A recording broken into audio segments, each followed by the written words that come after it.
ವರ್ಷಗಳ ಅಂತರದ ನಂತರ ಪ್ರಧಾನಿ ನರೇಂದ್ರ ಮೋದಿ ಚೀನಾಗೆ ಭೇಟಿಯನ್ನ ನೀಡ್ತಾ ಇದ್ದಾರೆ. ಪ್ರಧಾನಿ ಮೋದಿ 2018ರಲ್ಲಿ ಕೊನೆಯ ಬಾರಿಗೆ ಚೀನಾ ಪ್ರವಾಸವನ್ನ ಕೈಗೊಂಡಿದ್ರು. ವಾಷಿಂಗ್ಟನ್ನ ಸುಂಕ ನೀತಿಗಳಿಂದ ಉಂಟಾಗಿದ್ದಂತಹ ಭಾರತ ಅಮೆರಿಕ ಸಂಬಂಧಗಳಲ್ಲಿ ಹಠಾತ್ ಕುಸಿತದ ಹಿನ್ನೆಲೆಯಲ್ಲಿ ಪ್ರಧಾನಿ ನರೇಂದ್ರ ಮೋದಿ ಈ ಒಂದು ಭೇಟಿ ಹೆಚ್ಚು ಮಹತ್ವವನ್ನ ಪಡೆದುಕೊಂಡಿದೆ. ಆಗಸ್ಟ್ 31 ಮತ್ತು ಸೆಪ್ಟೆಂಬರ್ 1ರಂದು ನಡೆಯಲಿರುವಂತಹ ಶಾಂಘೈ ಸಹಕಾರ ಒಕ್ಕೂಟದಲ್ಲಿ ಭಾಗವಹಿಸಲು ಪ್ರಧಾನಿ ನರೇಂದ್ರ ಮೋದಿ ಚೀನಾಗೆ ಆಗಮಿಸ್ತಾ ಇದ್ದಾರೆ. ಸದ್ಯ ಚೀನಾದಲ್ಲಿ ನಡೆಯಲಿರುವಂತಹ ಎಸ್ಸಿಒ ವಾರ್ಷಿಕ ಸಭೆಯತ್ತ ಇಡೀ ಜಗತ್ತಿನ ದೃಷ್ಟಿ ನೆಟ್ಟಿದೆ. ಡೊನಾಲ್ಡ್ ಟ್ರಂಪ್ ಸುಂಕ ಸಮರ ಇಡೀ ವಿಶ್ವ ವ್ಯಾಪಾರವನ್ನೇ ತಲ್ಲಣಗೊಳಿಸುತ್ತಿರುವಂತಹ ಹೊತ್ತಿನಲ್ಲಿ ಚೀನಾದಲ್ಲಿ 3 ಬಲಾಢ್ಯ ಶಕ್ತಿಗಳ ಸಮಾಗಮ ಆಗ್ತಾ ಇದೆ. ಎಸ್ಸಿಒ ವಾರ್ಷಿಕ ಸಭೆ ಚೀನಾ ಹಾಗೂ ಭಾರತ ಹಾಗೂ ರಷ್ಯಾ ಶಕ್ತಿ ಪ್ರದರ್ಶನಕ್ಕೆ ಇದೊಂದು ದೊಡ್ಡ ವೇದಿಕೆ ಆಗಲಿದೆ. ಎರಡನೇ ಬಾರಿಗೆ ಅಮೆರಿಕ ಅಧ್ಯಕ್ಷ ಗದ್ದುಗೆ ಏರಿರುವಂತಹ ಟ್ರಂಪ್ ಮಾಡ್ತಿರುವಂತಹ ಹುಚ್ಚಾಟ ಒಂದೆರಡಲ್ಲ ವೀಕ್ಷಕರೇ. ಉಕ್ರೇನ್ ಜೊತೆಗೆ ಯುದ್ಧವನ್ನ ನಿಲ್ಲಿಸುವಂತೆ ರಷ್ಯಾ ಮೇಲೆ ಒತ್ತಡವನ್ನ ಹಾಕ್ತಾ ಇದ್ದಾರೆ. ಆದ್ರೆ ರಷ್ಯಾ ಟ್ರಂಪ್ ಮಾತಿಗೆ ಕ್ಯಾರೆ ಅಂತ ಹೇಳ್ತಾ ಇಲ್ಲ.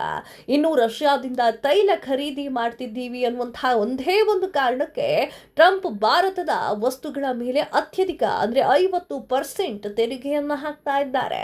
ಈ ಮೂಲಕ ಭಾರತದ ವಸ್ತುಗಳು ಅಮೆರಿಕದ ಒಳಗೆ ಅಡಿ ಇಡಲಿಕ್ಕೆ ಆಗದಂತೆ ಮಾಡಿಬಿಟ್ಟಿದ್ದಾರೆ. ಅತ್ತ ಚೀನಾಗೂ ಕೂಡ ಟ್ರಂಪ್ ಆಗಾಗ್ಗೆ ಬೆದರಿಕೆಯನ್ನು ಹಾಕ್ತಾ ಇರ್ತಾರೆ.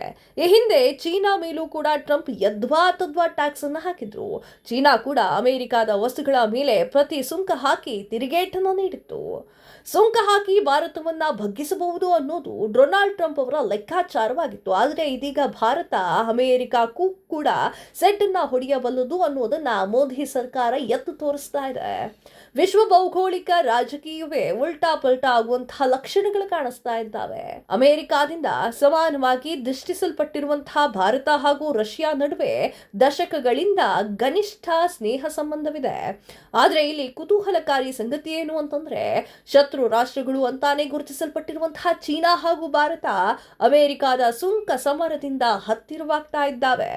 ಭಾರತ ಹಾಗೂ ಚೀನಾ ವಿಶ್ವದ ಅತಿ ಹೆಚ್ಚು ಜನಸಂಖ್ಯೆಯನ್ನು ಹೊಂದಿರುವಂತಹ ರಾಷ್ಟ್ರಗಳು ಹಾಗೂ ಎರಡನೇ ಮತ್ತು ನಾಲ್ಕನೇ ಅತಿ ದೊಡ್ಡ ಆರ್ಥಿಕತೆಗಳು ಕೂಡ ಹೌದು. ಜೊತೆಗೆ ರಷ್ಯಾ ಕೂಡ ಕೈ ಜೋಡಿಸ್ಬಿಟ್ರೆ ಜಾಗತಿಕ ಭೂಪಟದಲ್ಲಿ ಒಂದು ತ್ರಿವಳಿ ರಾಷ್ಟ್ರಗಳ ಕೂಟ ಹೊಸ ಶಕ್ತಿಯಿಂದ ಉದಯವಾಗುತ್ತೆ. ಈ 3 ರಾಷ್ಟ್ರಗಳ ಒಗ್ಗಟ್ಟಿನ ಶಕ್ತಿ ಮುಂದೆ ದೊಡ್ಡಣ್ಣ ಅಮೆರಿಕ ಕೂಡ ತಂಡ ಹೊಡೆಯಲಿದ್ದಾರೆ. ಭಾರತದ ವಸ್ತುಗಳಿಗೆ ಮಾರುಕಟ್ಟೆ ಇಲ್ಲದಂತೆ ಮಾಡುವಂತಹ ಟ್ರಂಪ್ ಲೆಕ್ಕಾಚಾರ ತಲೆ ಕೆಳಗೆ ಆಗಲಿದೆ. ಹಳೆ ಮಿತ್ರರ ಹೊಸ ಕೂಟ ಟ್ರಂಪ್ಗೆ ವಿವರಿಸುವಂತೆ ಮಾಡುವುದು ನಿಶ್ಚಿತ. ಜಿಂಗ್ಪಿನ್, ಪುಟಿನ್, ಮೋದಿ ಈ ತ್ರಿಮೂರ್ತಿಗಳ ಪವರ್ ಪ್ಲೇ ಜಾಗತಿಕ ಆಟವನ್ನ ಯಾವೆಲ್ಲಾ ರೀತಿ ಬದಲಾಯಿಸಲಿದೆ ಅನ್ನೋದು ಸದ್ಯದ ಕುತೂಹಲವಾಗಿದೆ.